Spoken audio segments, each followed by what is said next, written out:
Hey guys, welcome to my channel. My name is Angie, also known as The Light. So today I want to talk about how do you go no contact? How do you get the hell away from the narcissist? And I know this is like major. This is huge. And I can only tell you from my experience and how I got away from my narcissist. Now, there are some narcissists that are just going to leave you. They, first of all, they always have somebody as their plan B. They always have somebody in the background. So chances are the narcissist was never faithful to you. They always had another lover, whether you were married to them or not. They always had another lover. They always had another friend or replacement or someone that, just in case it didn't work out with you, or you got tired of their shit, that it was all right. They will be okay leaving you. I'm gonna give you an example from when my mom decided to leave my narcissistic stepdad. And they say it takes people about seven incidents to actually fully leave the narcissist. So if you try to leave the narcissist before and you went back, don't feel bad. Next time, just say in your head, you know what? When I get ready to leave them, I'm done. Because every time you leave the narcissist, when you return, they will punish you even more. Oh, you decided you was going to leave me? I got you. They'll let you back in because they need you. They haven't found your replacement yet. So if a narcissist does let you back in, they either just want to use you again, or they want to torture you for leaving them, or they just want to mess with you. It's fun. They're that stupid. They actually came back to me. They still want to be around me. I ain't got something for them. They'll take you back in, even if they have your replacement. They'll get sex from you. They'll get money from you. They get time. Whatever it is that they want from you or you're willing to give, they'll take from you, even if they have a replacement. So don't feel special if they take you back in. My mother was married to my narcissistic stepfather for 12 years. And she tried to leave multiple times. There was many times where I was a child and she would say, today, don't walk home. Don't come home from school.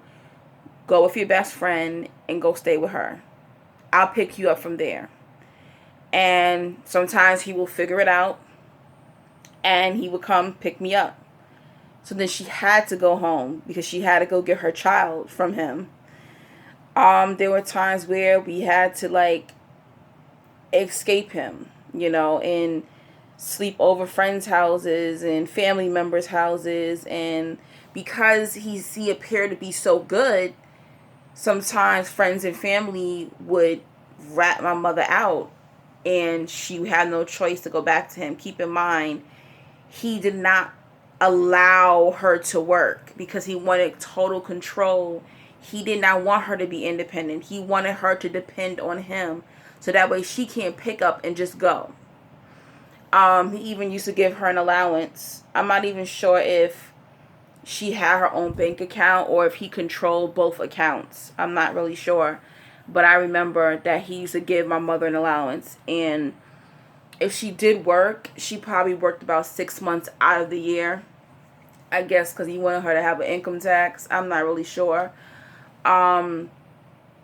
But she left him multiple times. Multiple times. And always went back. Even if he was cheating on her, he was beating on her, he wasn't coming home. It was multiple things that he did. But because she was trapped in this psychological warfare of the narcissist, and because he made her friends disappear, made a lot of family members disappear, and made her look like she was crazy, she couldn't leave. Or she felt she couldn't. How can she survive? He had the car, he had the money, he had everything in his name. I mean, she had no financial independence because she followed everything this man told her to do. I don't know if she did out of fear. I would assume my mother was fearful because she was getting beat by him whenever it got really bad. So maybe she thought, you know what, if I leave him, maybe he'll kill me. Then my child, my children, when, they won't have a mother. So there is a lot of fear for some people when they're trying to leave the narcissist, and I get that. So if you are married to a narcissist who is violent, who have done a lot of crazy things that you're just scared for your life, I suggest, if you can, I don't really care, like, if you can leave the state, if you can leave the country, if you know that you can trust a friend or a family member that you can go live with them and they'll protect you. If you can get a weapon, a knife, a gun, something, go hiding if you can. If you can leave the state of the country, I would suggest that. My mother didn't have to do that, but my mother left everything. She left her jewelry, her furniture, her clothes. She just took a bag of my clothing, and I remember we slept in my brother's cold basement when we left. She had no job. She had to get a job, and it took maybe about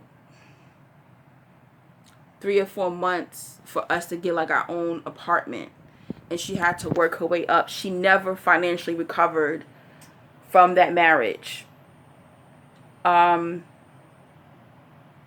He already had her replacement, so he didn't come after her. He did ask her, let's try to work it out, but he didn't force it. As soon as the ink was dry on the divorce papers, he married his mistress that he had for like 7-8 years of their marriage. She was just waiting to be up next, basically. She was in love with this married man. So don't ever think that you're special and that your narcissistic wife or husband don't have other lovers. They do. They had your replacement years ago or months ago, and it's not really going to affect them if you decide to leave them.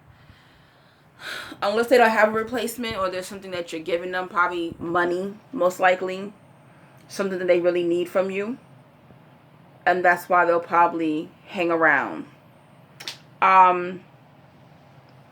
For me, when I was in a long-term relationship with a narcissist, well, I don't even really call it a relationship. That soul tie, that attachment, and as I said before, I consider narcissism to be a spiritual entity, a demonic force that is on somebody controlling their personality. For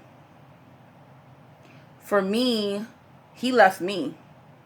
Once he realized I don't have that mental hold on her, that emotional hold on her anymore, he didn't want me anymore. I mean, I'm going to be real with you. I think he had multiple people. I think he had multiple women. I don't know. He could have been married for all I know, because he never introduced me to his family. So how would I know? He had me so wrapped up and trapped, and he got me through sex and buying me things, things like that. And at the time, I was like 21, 22. I was insecure. I didn't even realize I was insecure, because you got to understand, if you allow certain people to treat you poorly, you do not love yourself. I do not care what you are thinking, what you say. There's no possible way that you can love yourself. You know your worth, and you're going to allow people to treat you poorly. You may like how you look.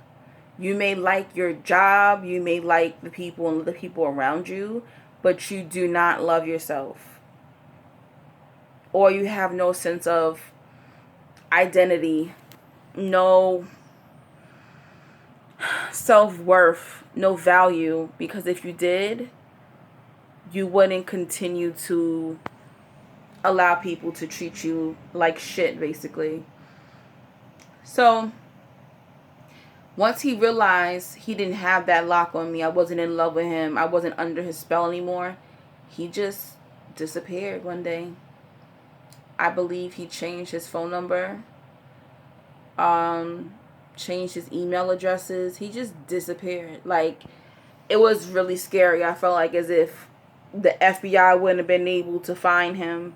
But I thank God, I don't want to say every day, but after that I thank God every day that he left me and I didn't have to leave him, because it would be better for the narcissist to leave you, because some of you won't even have the strength to leave them.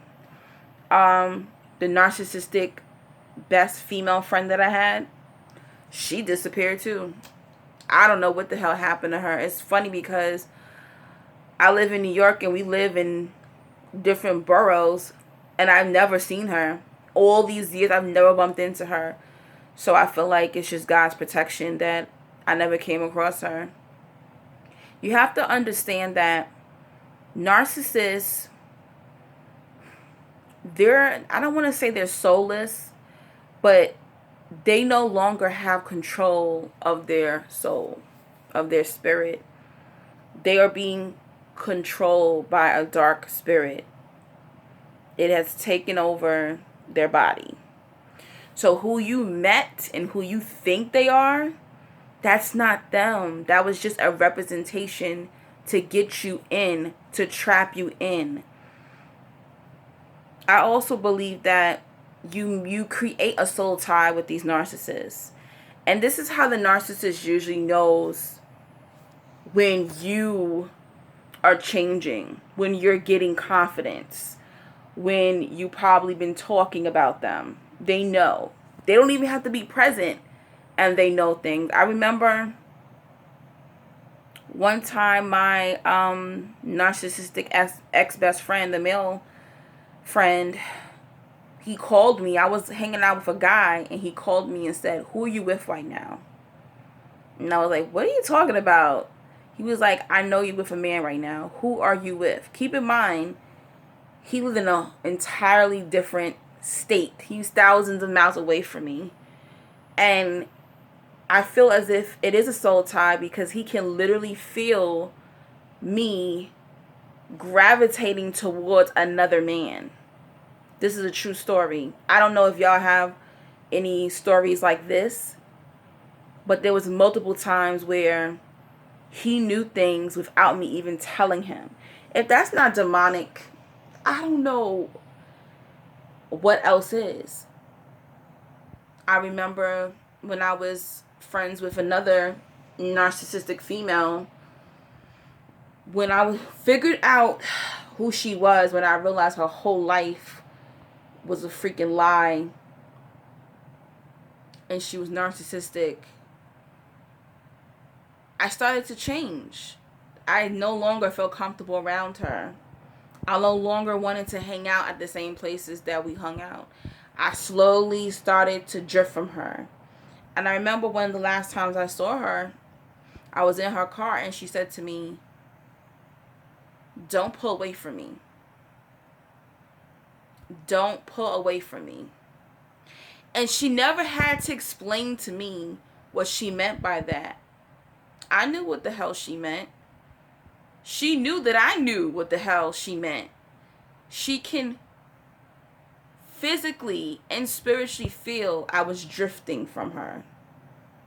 People aren't stupid. These narcissists aren't stupid. They work on energy. They have been watching your behavior the entire time. They have trained you mentally, spiritually, and physically to run on their program. You're in their imagination. You're in their world.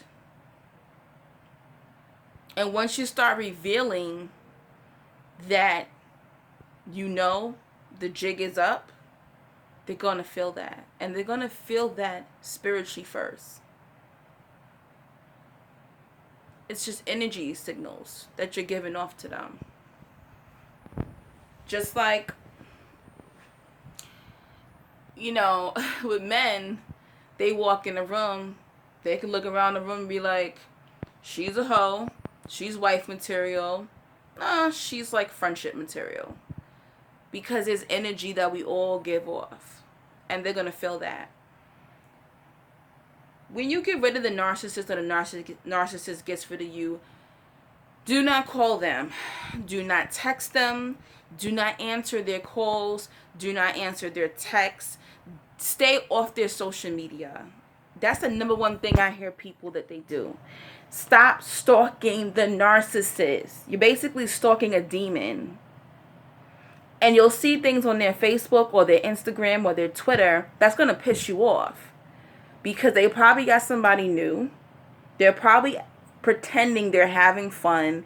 They're living their life without you. And you're sitting there trying to figure out, how did they move on so fast? Because the relationship you had with the narcissist never existed.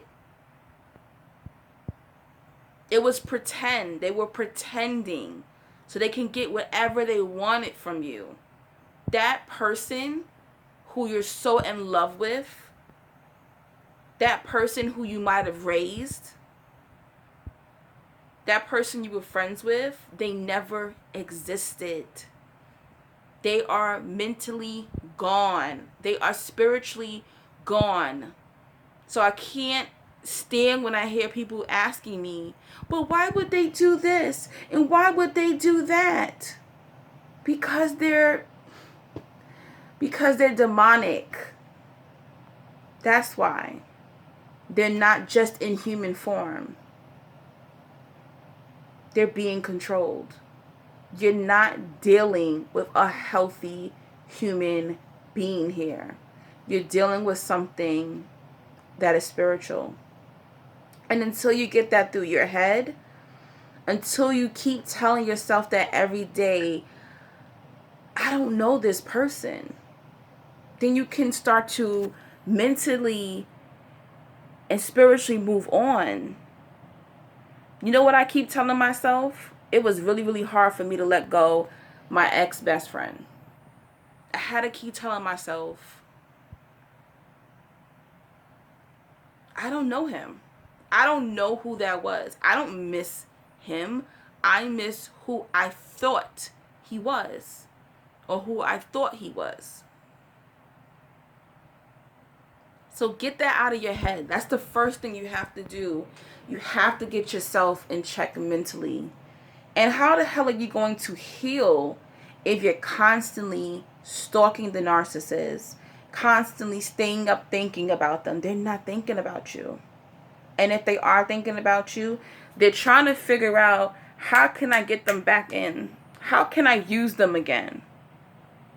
How can I torture them again? Because you're a sucker for them.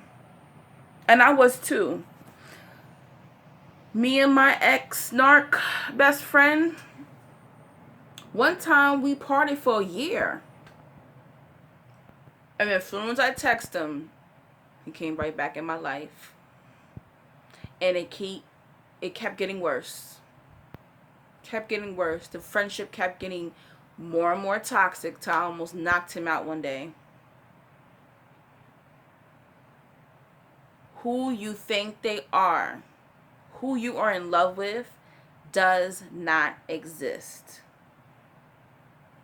So I suggest, if you live with the narcissist, you have to mentally keep telling yourself that. I'm not talking to a human here. This person doesn't exist. I'm in love with a false persona. That's who you're in love with.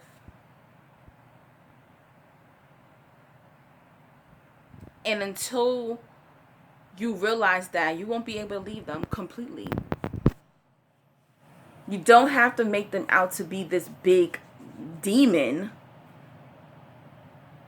And I know we all go through an angry phase too after we leave. But anytime you get those days when you're thinking about all those happy moments were simulations. Those happy moments really don't exist. They only did those things to please you at the moment, to get what they wanted from you. And anytime a happy moment comes in your head, switch it right back and think of all the bad things they did to you. And I bet you those negative things will outweigh those good things. They gave you more negative experiences than they did positive experiences. That's how you go no contact. Cold turkey. When you're ready. I don't look up none of my narcissists. Sometimes you can't help, like, if you're on Facebook, memories will pop up. I delete them. I get rid of them. And it's weird. Through time, you will heal. And if you are spiritual, ask God to remove that soul tie. But don't do it unless you mean it. Don't do it until you're ready. I had to pray people out of my soul. Because these demons ain't trying to leave you alone. They'll stay there. They'll harbor in you. And that will affect your next relationship, your next friendships. Ask God, whoever you believe in, to remove your soul tie with that individual. Without that soul tie being broken, you can't move on. Without you realizing that that person you were friends with or the child you gave birth to, they don't really exist. They are a representation of what you always desire in a friend or a lover or a child, whoever. They don't exist. And you have to keep telling yourself that daily and stop stalking them. I will continue to make more videos. Peace and blessings and good luck.